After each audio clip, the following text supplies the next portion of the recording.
Loud Steve is back. I am back. I wound up waiting for my car and trying to do my regular calls from there. That will not happen again. That's not the answer for the day. You can't work from BMW. Nah, it was just it was not the place for me. But this is the ninth business day of the year. Is that crazy? That is crazy. I mean, it's just insane. That's a weird coincidence, because the workout at F45 today was called the Nines. There is no coincidences. And it was all about 9. It was 9 reps and 9 sets and 9 exercises. It was there are no coincidences, but that's a funny one. So we always start out with shout outs. We are starting to see flow, people committing to the platform, which is great. Joanne French, who joined the platform yesterday, reached out to me last night. We had the most amazing conversation, and she knows us. She knows you when you were born. I mean, so she was in the conversation. We covered a lot of ground. One of the things she said is, wow, like Mark is really incredible. Like everything he says is so impactful. And she was really laying it on thick. And she said, you should be proud. And I really am. Oh, thank you. I go, there's no mistake here. She was just, and this is the takeaway. This is what she said that was amazing. Right, Jim, we talked about you and Sherry, and she said she reached out to Sherry on Mark, to your mother, on her birthday. But she said, I would pay money just to be in your guys' orbit. That's awesome. And you know what? You can't really sell that, but when you're around people that make you better or hold you accountable or offer you, positive input, good things happen. I really wholeheartedly believe that this is the future of developing culture, of developing community. Is you've got your neighborhood community, you've got the community that you live in your city, but like there are exponentially more people that are like-minded to you that are anywhere around the world, that if you can create a singular place that isn't overloaded like social media, like sure, you can find that in social, but you're also going to get everything else. This community of Get on the Ball is, it's business development driven, but it's a mindset. It's an ideology around being 1% better every day. And that's the cool thing about the platform, is that it has the community aspect to it, where you can go in and engage with other people and have conversations with other people in this singular place, which is different than everything else, I think. So I had coffee yesterday afternoon with Scott Hyman. He's in town from Chicago. I enjoy hanging out with him. He is a coaching client. He is paying top dollar to be coached. And he said, tell me more about this platform. So I kind of went through it, and he goes, I want that too. Yes. He goes, and then he goes, so tell me the modules again, because, I've coached him all along, but It wasn't module based. I told him, and he goes, well, it'd be really great if there was video in there, because I'm still kind of stuck on video. And I go, it is. I was like, so it's, and I said too, he referred me to another CEO in Dallas yesterday who, this is what I love about him. He just said, here's my credit card, put me in. I want to play around. And then I got 12 people that I'll probably put in, because I want to play around with it first. But, he just said, who wouldn't do this, for the $100 a month or really less? And I go, that's why it was built. What you don't know is the work it took to build it. Yeah.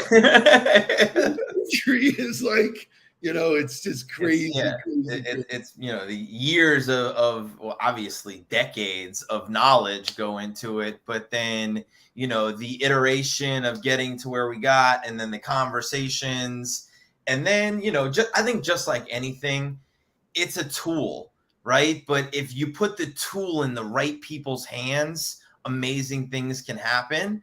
And that's really what's going on is that, there's a lot of people who could use a virtual learning platform and take it a lot of different directions. Taking it this way and thinking of it in my coaching mindset of how do we create exercises for people? How do we treat this like a gym? We go to the gym, we work out in the morning. There's a trainer there putting together exercises for us to do. How do we do the same thing? How do we create learning? How do we create teaching and training? Teaching and training, and offer people the access to continuously push themselves to get better. So where we're at, it's exciting stuff. Anne's takeaway was, she goes, the way I describe it is really more personal development than business development. Right. And I said to her, look, if you're a shitty person, you're going to get shitty results. Well, it's so funny. Like you got to learn, you got to go, you got to search. We've connected with Tim Goring for a while. I went into Sandler's stuff yesterday. I went into their platform. I looked at the way it was laid out. I'm listening to the videos, and it's like, I don't want to talk bad about anybody or anything. But essentially, it comes down to delivery, because what they were talking about is great, but they're not reinventing the wheel. They're not teaching you most of it is mindset. Most of it is teaching you how to think. And like they said some shit in there that I was like, I don't even agree with. Like they said something about prospecting that was like, you don't have to like it. You just have to do it. And I was like, ooh. Like, why would you say that about the bloodline of your business? You want to know why there's so much turnover in sales? Because of comments like that. People just go, I don't like this. I don't want to do it anymore. Boom. Right. And like, that's the exact opposite of what we talked about. Like, trust your gut. Like, don't do shit you don't like to do. So I think you got to understand how to prospect in a way that you do enjoy it. How to prospect in a way that makes it enjoyable, makes it fun, which I think, to me, that is the philosophy that gets taught. But it comes back to mindset. They're teaching you how to think about things. I don't necessarily agree with what they're telling you to think, but it's not necessarily the action part of it. It's the mindset, which it all comes back to. What in a business that has the most rejection, and I want to move into today's content because it is Motown Day, baby. But in a business where it's inherent to deal with rejection, the positive flow of content to keep you focused on the good and not the bad is just, it is a mainstream way to be successful in life. And yet most people just don't get it. So we kicked off with Carlton Williams yesterday, and it was a fantastic first session. I saw the coaching notes. I had Shane send me the notes. Jake sent me the notes, and I was like, I wasn't even there. And the takeaway is just fantastic. It was a lot. We got into it. I know. And I kept trying to pull myself back because I was like, look, we're just getting started. I want to stay focused on, small steps first. But that was a big takeaway because he goes, look, you guys are always talking about you're either moving them in or moving them out. And that's not really the way my business works. He goes, some people might be around for 2 years before. And I said that we're not telling you to say no to people and ignore them forever. But in order to be really great at what we do, we got to know where to spend our focus and spend our time. And so you got to know whether they're a priority or not a priority. And priorities get treated a certain way and non-priorities get treated a different way. And so I think that helped him reframe what we were talking about. It's not necessarily we're looking for no's per se. We're looking for not right now. I got to know whether it's now or whether it's not now. So I know how to pursue and I know what to do moving forward. Well, you want to go down that road. There are no's. We are not a fit for everybody. Correct. Style-wise, mentality-wise. Here's a perfect example. Scott Hyman introduced me to a guy in Chicago who was interested in hiring a sales coach. In the end of December, I hit him twice, no response, whatever. Yesterday, I get a response that says, hey, Steve, thanks for checking in. I've already hired a sales coach. I'm going to give him 12 months and see how it goes. So I had lunch with Scott, a coffee with Scott. And the first thing I said, I go, hey, listen, that dude, Frank, that you sent to me, the guy's an idiot. He's going to give somebody 12 months right, to see if it's working. What? Right. Like you hired a physical trainer, and 3 months into training with them, you not working. Getting the results. Oh, you know what? I'm going to give it a year. What? Right. You know, it's just insane. Let's get to wake up music. Let's go. Get to our show. Wake up, everybody. Get up, get up, get up, get up. Wake up. Come on, come on. Wake up, everybody. Teach a new way. Maybe then they'll listen what you have to say. Wake up, everybody. No more sleeping in bed. No more doctor thinking, time of thinking ahead. Come on.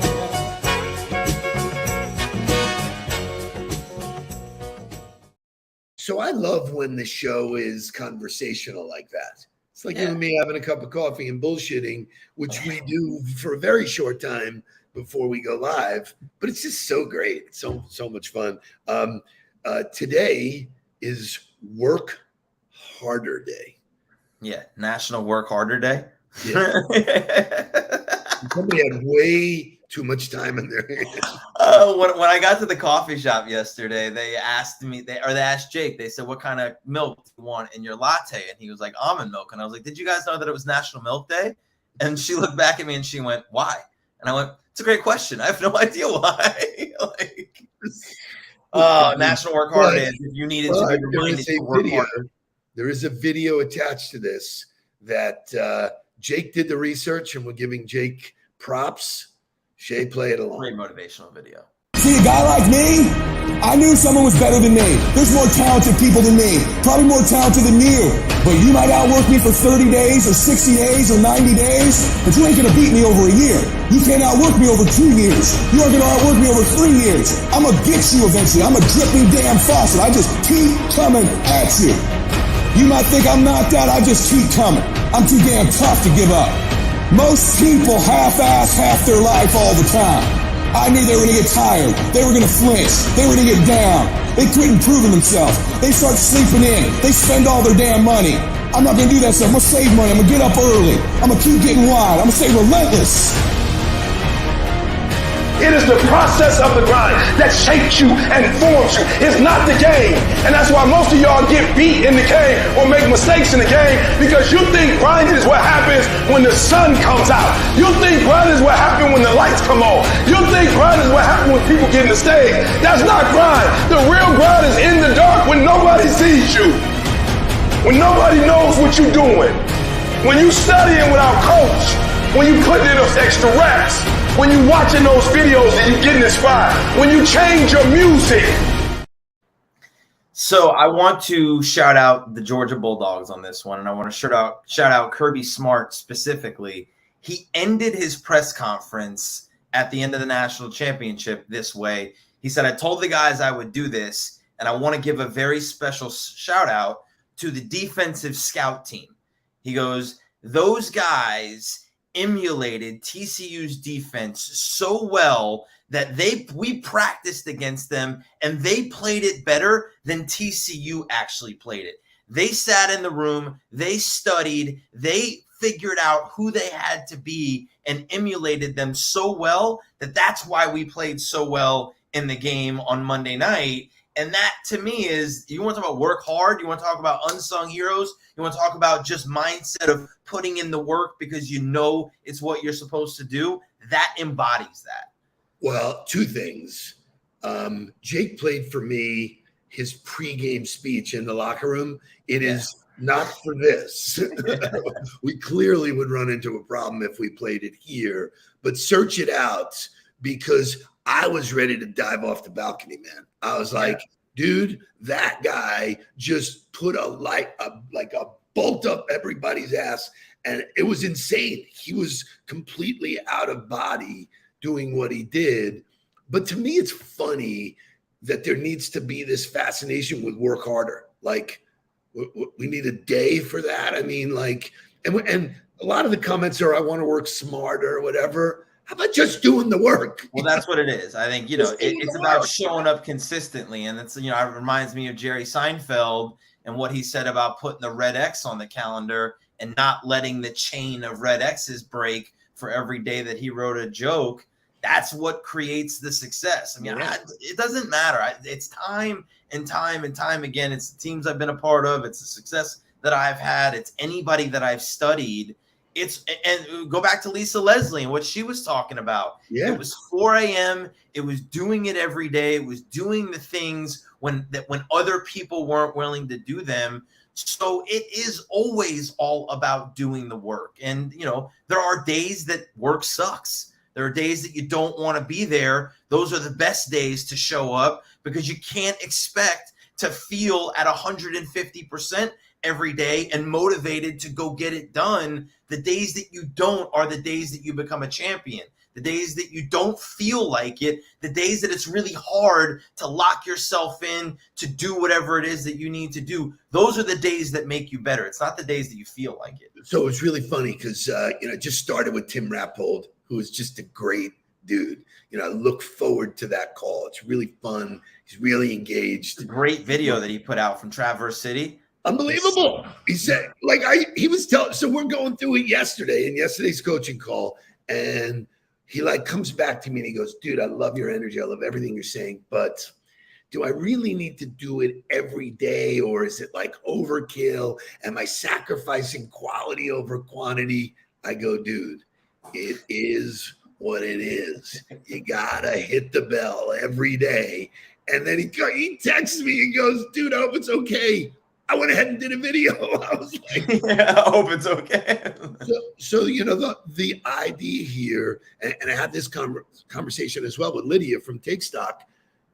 My day is so routined that it's not working harder or smarter or whatever. It's just, here's what I do. I mean, today my calendar is blasted, man. I am on overdrive. I got a couple of cool initiatives going on, but it doesn't even feel like work. It's just what I do. My whole routine of evening rituals, I look at it. I know exactly where my breaks are. And she goes, that's amazing. I go, it's not really amazing. It's actually very simple. Out of my head, onto the calendar, stay focused and do it. The guys that played for Georgia, they weren't thinking about the playbook. They weren't thinking about film. They were on the field crushing those guys. This takes me to the point of, I don't care what business, I don't care what role you're in. If you're not doing any kind of planning and reviewing, and you're not doing any kind of routine to help yourself get better, you're just relying on your skill sets and your skill to carry you through the day.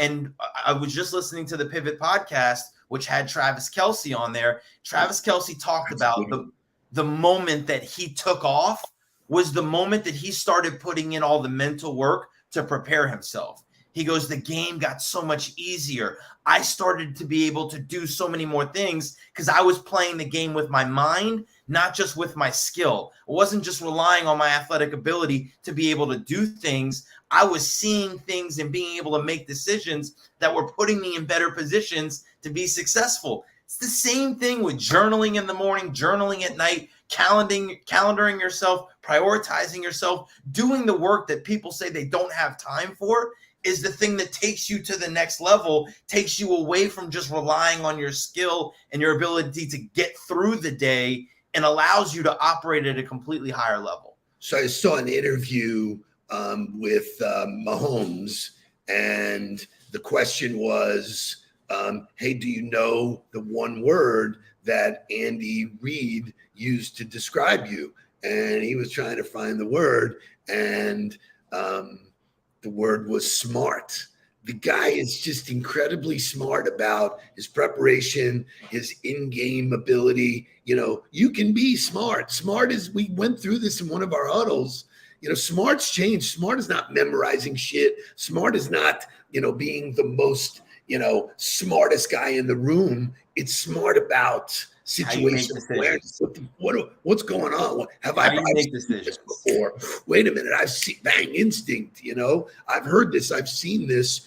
And to me, the number one thing there is preparation. He prepares better than anyone. That's what makes him smart. Like if you were to ask somebody, you know, they walked into a scenario to perform, or they were doing something, and you asked them, you said, well, how much time did you spend preparing for this? And you said 0, the response will be, well, that's not very smart, is it? No, it's not. Right. So what makes you smart is the decisions and the decisions you make that set you up for success, that allow you to operate differently than everybody else. So to me, you know, when we talk about mindset or we talk about anything else, you know, we talked about the leadership DMOs, how much sleep you get, when you go to bed, when you wake up, what you choose to do with your morning routine, what you choose to eat and drink. Like, these are all the decisions that you make. So if you want to be smart, look at your decisions and make the decisions that help you operate at a higher level. I wish you were a little bit more passionate about what you do.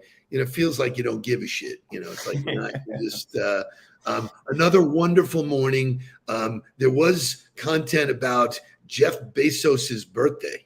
It is Jeff Bezos's birthday. We will save his lessons for an entrepreneur for some time next week. Tomorrow, do not miss Bill Bonbreast, a hospitality industry veteran icon, really well known. He is the chief performance officer for Tao Hospitality Group, which is owned by Madison Square Garden. He's got stories, he's got fun. And if you're not following him, do it, because after one group session, the guy is posting like a maniac.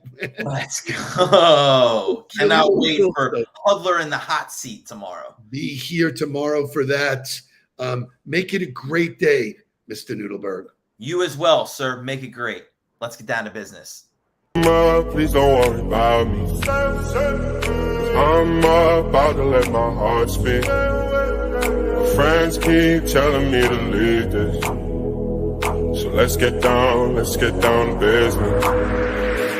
Let's get down to business.